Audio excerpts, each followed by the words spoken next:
uh, saved our lives, anybody who's alive, because as grenades were being thrown in, they were tossing them back out. They were trying to comfort people. And so I just thought I would add that. Maybe you could add just the origin of the family in the United States? Sure. I'll just say that Rachel and I both grew up in Chicago. We were living in California in 2000 when Hirsch was born. We made Aliyah to Israel as a family in the summer of 2008 when Hirsch, who's our oldest child, he was 7.5, almost 8 when we moved to Israel in the summer of 2008. We've been living in Jerusalem ever since. We have 2 daughters, 20 and 17, and I just want to take 1 minute to talk a little bit about Hirsch. He is a smiley, fun-loving guy, and people of all ages just gravitate towards him. And if you mention his name to his friends, his teachers, my friends, our friends, you mention his name and people just smile because he's the kind of guy who's just fun to be around and makes people feel good and have a good time. He's got a few passions, one of which is traveling the world, and he's been saving his money to go on his big trip at the end of December. Hi, thank you everybody for coming. My name is Neta. I'm the eldest son for Adrian Neta. As this strategy was unfolded on Saturday morning, me and my other siblings were talking to my mom on the phone, trying to calm her down. Things were sort of calm when she heard a lot of gunfire outside of her shelter, and we tried to calm her down. That's when I dropped off the call. And both my brother and my sister were on the call with her as the terrorist barged into her home. And we heard a little bit of screaming, and that was our last contact with her.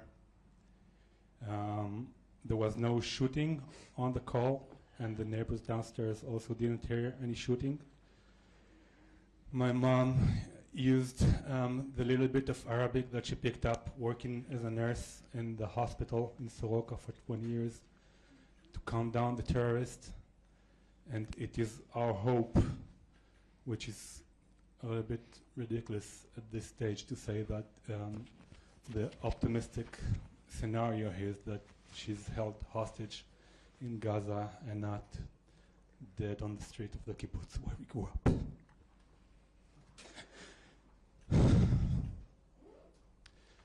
My mom is a 66-year-old lady, proud mother of me and my 3 other siblings who are in the room with me, along with 7 grandkids. She was sitting on the porch of our home in Be'eri on Saturday morning when this ferocious attack happened.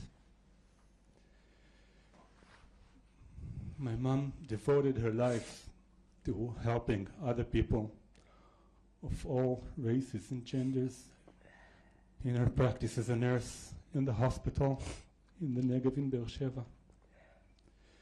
She installed this passion for people in us, her kids, and her grandkids.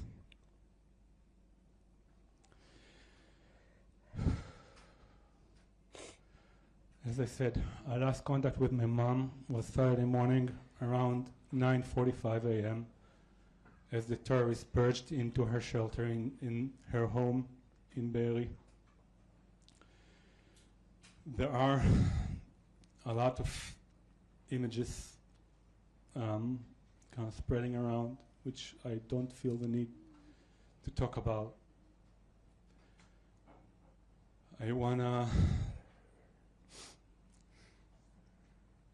bring forward the responsibility that the Israeli government has to bring back all the hostages that are kept in hostage by the Hamas terrorists. While saying this, I want also to speak about the responsibility that the US administration, President Biden, and the Secretary of State Blinken has for the lives of every US citizen that is out there. And they are responsible to bring the US citizens back home safe and sound. We expect nothing less from the US administration and from President Biden and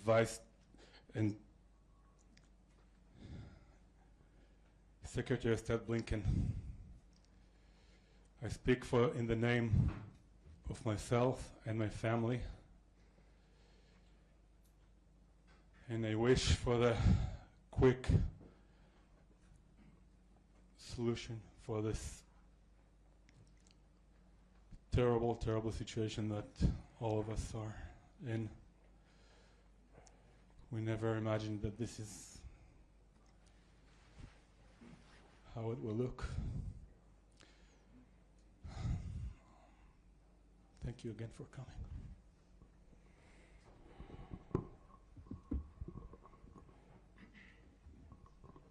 I'm just going to read out. My name is Ayana Neta. I'm the youngest of my mother's children. My mother, Adrian, is missing and was probably taken by Hamas terrorists to the Gaza Strip. My mother is an exceptional human being. She spent most of her adult life as a nurse in the community and then as a midwife in a hospital. When she walked into a delivery room, she saw a human being in front of her. Not a religion, not a race, not a hijab, not an Orthodox Jew. Always the human being she saw. We once calculated that my mother has brought in thousands of lives into this world.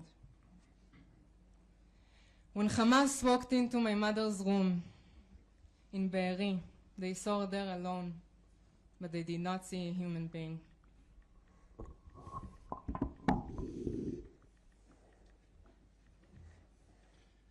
Again, thank you for coming. My name is Liubi Chen, on behalf of Itai Chen. Before starting, just wanting to ask all of you here, and thank you for coming, and all of those listening to us, please do not think of us only as a headline. We're more than that. I'm here with my family, my two sisters. We grew up in New York City. We like to say we are the proud outcome of the New York public education system. Still have family out in New Jersey, Long Island. And I'd like to talk about family before talking about Itai. Out of some twist of fate, we became family. In addition to us, we've identified about 10 other families like us that have a U.S. citizen missing. Okay. This family and my family is now missing. We have a missing person of our family. Within my family, I have, in addition to Itai, 2 sons. One of them, the youngest, Alon, is actually celebrating his bar mitzvah this weekend. The bar mitzvah, for those of you who do not know, is the ceremony where a young Jewish man becomes a man. And Itai, in order to be home this weekend, elected to be at his base previous weekend in order for us to celebrate the bar mitzvah as a whole, the whole family. We still hope that that celebration with my sisters and my family will happen in the near future. And I'm sure my friends here as well, or my new family, have additional, events happening that they also wish to have that wholeness of these events. So please, think of us not just as that headline, but we're people with families, and we want to be back families again. Itai, my son, joined the army about a year ago. He's in the armed corps. He was serving on the border of Gaza. The last time that we heard from him was Saturday morning, where he said that they were under attack. We know that he was active, that he was in communication for a while, but since then, silence. The formal indication that we received from the IDF is that he is defined as missing in action. What does that mean?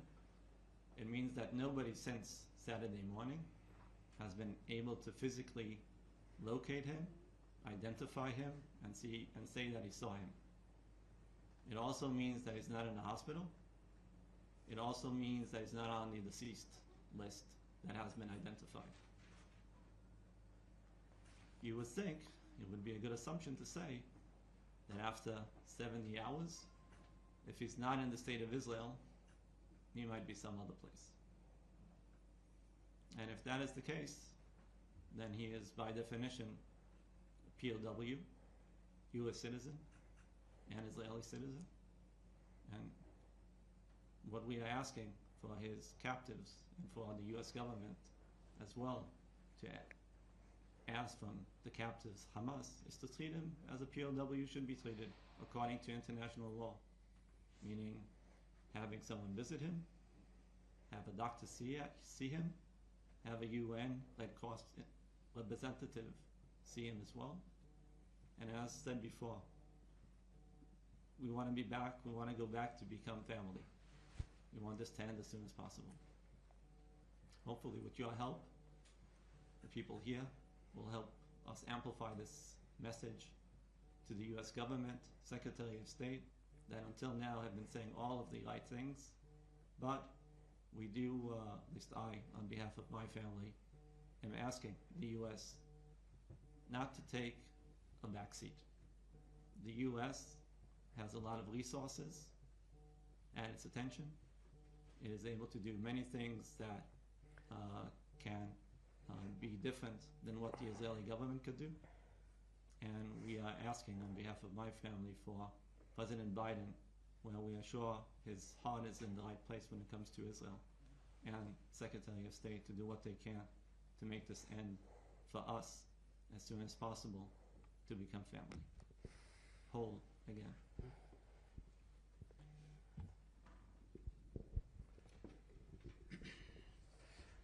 Thank you all for coming this afternoon. My name is Jonathan Dekel-Chen. I'm a lifetime member of Kibbutzim on the border since 1990 on Kibbutz Nir Oz. Kibbutz Nir Oz was attacked in the early morning of this Saturday. I have children and grandchildren who live there with me. Kibbutz Nir Oz is no more. It was destroyed in a barbaric, inhuman attack in which dozens of my friends, my neighbors, were killed. Many dozens more are either known to be hostages or missing. I'm here speaking today reaching out to my son Sagi, who grew up on the kibbutz, Sagi Dekel-Chen. He's an arm length away in Gaza, evidently, but couldn't be farther from me and our family right now. I grew up in Connecticut, as you can probably hear from the accent, but I've never felt farther away from there either. Sagi is the father, as you can see, 35 years old, the father of two beautiful daughters, and his wife is now pregnant with their third daughter. Sagi is exactly the kind of son that every father would want to have. a leader, a friend, a loving man. He and many other such young men on the kibbutz are now missing after having tried to repulse the attack by evidently hundreds of Hamas terrorists and looters. Many died in the process. Sagi was not found, and we have heard or seen no trace of him since then. The survivors of the kibbutz, on the kibbutz, we were a community of 400. At the moment, we know of 160 survivors. The rest have either died or are, as we said, prisoners or missing. The survivors call this a pogrom. What happened to us? It's not a war. It's not a fair fight. It is a pogrom. Hundreds of heavily armed, well-organized terrorists walked, rode, ran over the border with one object in mind, and that is to kill, maim, and destroy civilian life along the border. As such, it seems to me that the United States, my original home, and still a very beloved place for me,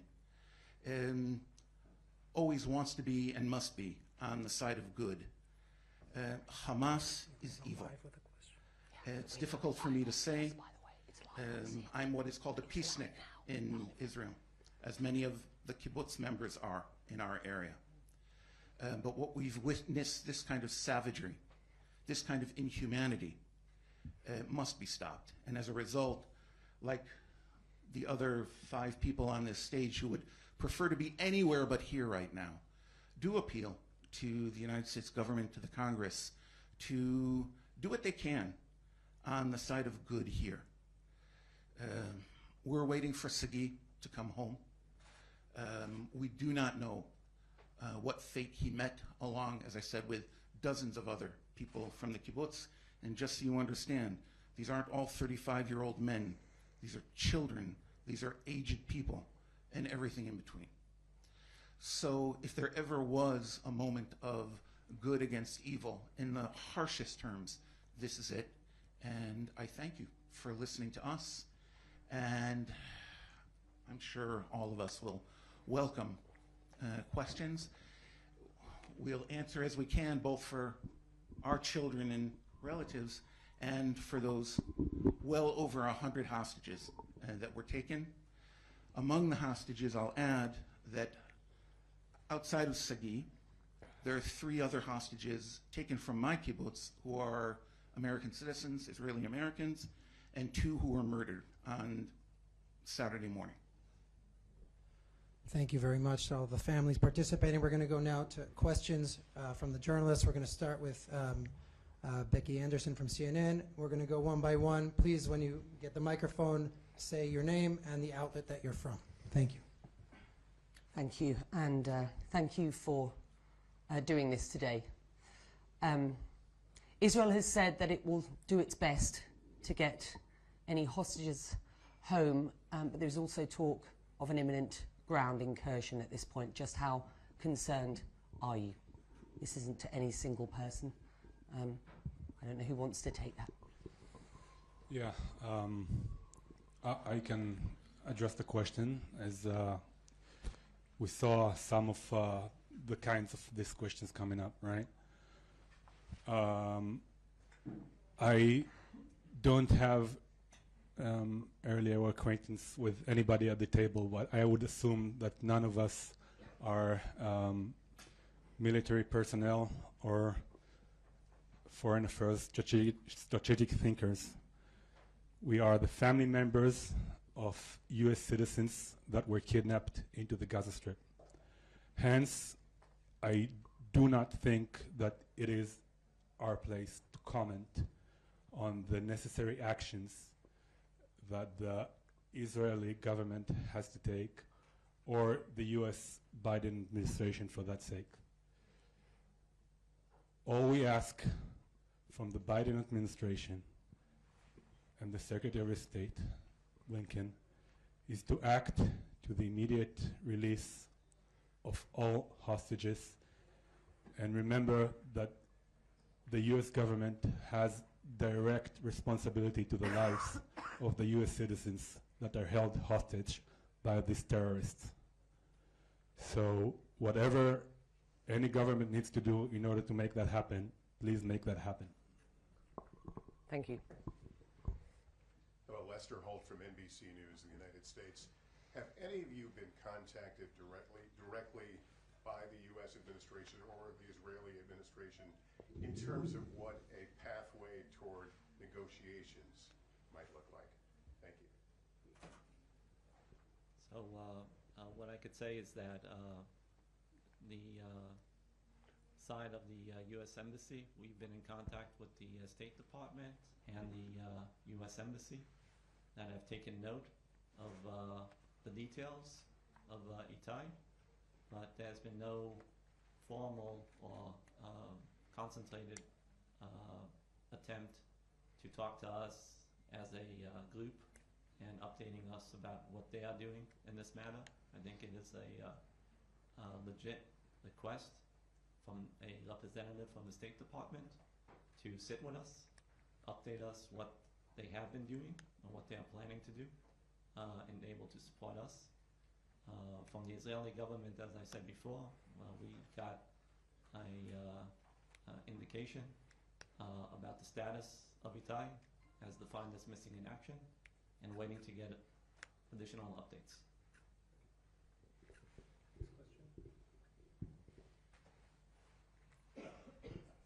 By the way, is there someone here from the U.S. Embassy? No one here?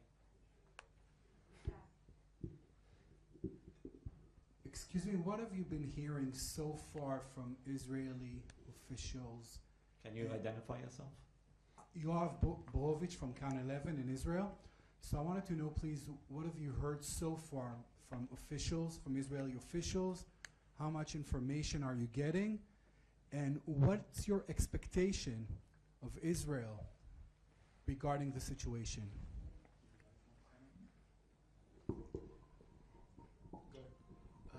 I can speak, I think, both specifically and more broadly. Most of the good things that have happened so far in response at the civilian level, at the civil level, including work around, efforts around hostages and the missing, have been ground up. From the ground up. Groups of citizens coming together to both aid people that live in communities like mine, and also to try to make some sense in this fog of war as to what's happening. I know what you're talking about. So far, there's been little to no contact. Excuse me for interrupting. I am an American citizen, and I've been living in the U.S. for the last 5 years. As I said before, my mom was born and raised in California, but I was born and raised in a kibbutz, in Kibbutz Be'eri. I do not have American education, so I am natural Israel blunt. And I want to be blunt when answering this question and say zero communication from the Israeli government, zero communication on our side. I do have friends that are currently engaging in the combat around my home, around Kibbutz Be'eri, and I can appreciate the total mayhem and mess that the combat environment is creating. But I think that after 3 days, more than 3 days now, it is more than a reasonable request to have somebody from the Israeli government or the US administration approach us with any type of information that they may have on our family members. At least a plan of what they intend to do. Okay, thank you very much to all of the families who were here today. Thank you to everybody for coming. We have two gentlemen in the back who help coordinate individual interviews for any journalists who want to speak directly and specifically with some of the families. and we should all hope and wish for better Here. days. Thank you. Yeah, we can